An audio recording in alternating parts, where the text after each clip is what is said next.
લોટ બાફવાની ઝંઝટ વગર ચા સાથેનો બેસ્ટ નાસ્તો એટલે ચકરી. એટલી સરસ સોફ્ટ બનશે, ક્રિસ્પી બનશે અને એકદમ સરળ રીતથી આજે હું તમને ચકરી બનાવતા શીખવાડીશ. તમે જોયું ને કેટલી સરસ ક્રિસ્પી બની છે. ટેસ્ટમાં પણ બેસ્ટ બનશે. એને બનાવવા માટે 1 કપ ચોખાનો લોટ લઈશું અને 1/4 કપ બેસન લઈશું. 1 ટેબલસ્પૂન જેટલા તલ લેવાના છે. 5 ચમચી અજમો લઈશું. 5 ચમચી હળદર, અડધી ચમચી લાલ મરચું લઈશું. તમે લીલું મરચું પણ લઈ શકો છો. સ્વાદ મુજબ મીઠું અને આ છે પિઝા સિઝનિંગ મસાલો. તો 1 ચમચી જેટલો આપણે એડ કરીશું. એનાથી ટેસ્ટ બહુ જ સરસ આવે છે.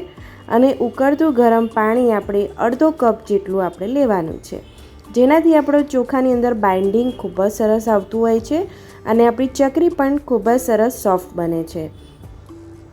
હવે આપણે ઉકળતું ગરમ પાણી એડ કર્યું છે એટલે આપણો લોટ પણ ગરમ થઈ જશે. અને આ વખતે જો આપણે ચમચીની મદદ લઈશું તો સારું રહેશે, નહીં તો આપણા હાથ દાજી જવાની સંભાવના છે. તો આ રીતે પહેલાં તો ચમચીથી થોડીવાર 1 થી 2 મિનિટ હલાવવાનું છે અને બાકીનું પાણી પણ આપણે એડ કરી દઈશું. ચમચીની મદદથી જ આપણે હલાવવાનું છે અને તમારે એને ઢાંકીને પણ થોડીક વાર મૂકી દેવું હોય અને ઠંડુ થાય પછી હાથ અડાવવો હોય તો તમે એવી રીતે પણ કરી શકો છો. પણ હું અત્યારે ચમચીની મદદથી મિક્સ કરી લઉં છું અને પછી 2 થી 3 મિનિટ પછી હું હાથની મદદથી લોટ બાંધી લઈશ.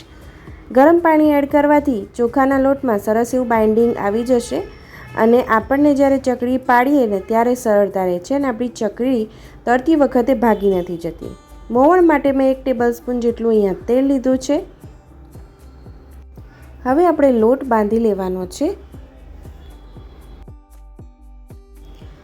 હવે આપણો લોટ સરસ એવો બંધાઈ ગયો છે, બાઇન્ડિંગ સારું એવું આવી ગયું છે અને બહુ મસળવાની પણ જરૂર નથી. અને ચકરી પાડવા માટે ચકરીની જે જાળી આવે છે એ લેવાની છે અને આ રીતે રોલ કરીને આપણે સંચામાં ભરી લેવાની છે. હવે ચકરી આપણે જ્યારે પાડીશું તે કેટલી સરળ રીતથી પાડીશું ને એવું તમને બતાવું. બહુ જ સરળ રીત છે. એનાથી આપણી ચકરી બિલકુલ ભાગશે નહીં અને એને હેન્ડલ કરવી જ્યારે તળતી વખતે એડ કરીએ એ પણ સરળ થાય છે. હવે સંચો બંધ કરી દઈશું.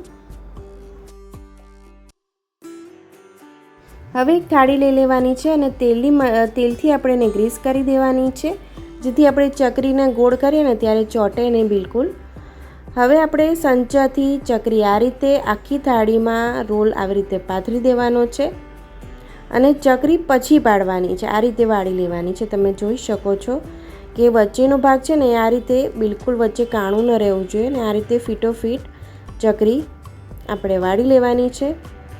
તમે જોઈ શકો છો કે તેલ ચોપડું છે ને એટલે લોટ બિલકુલ નીચે ચોંટતો નથી.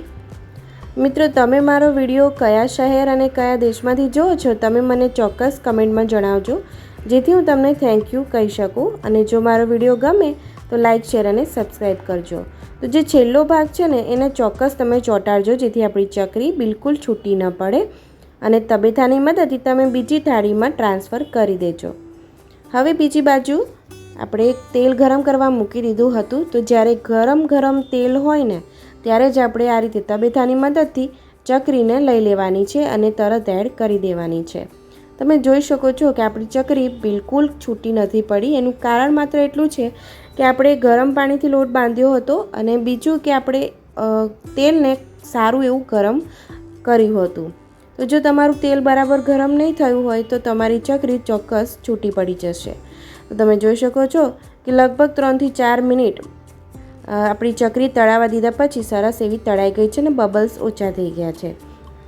તો જ્યારે તમે ચકરી આ રીતે એડ કરો ત્યારે ફાસ્ટ ગેસ રાખવાનો ને ચકરી એડ કર્યા પછી તરત જ ધીમો ગેસ કરી દેવાનો અને પછી 3 થી 4 મિનિટ એને ધીમા ગેસ ઉપર જ થવા દેવાની છે, જેથી આપણી ચકરી સરસ એવી ક્રિસ્પી થઈ જાય.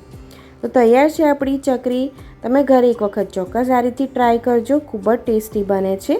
આવજો.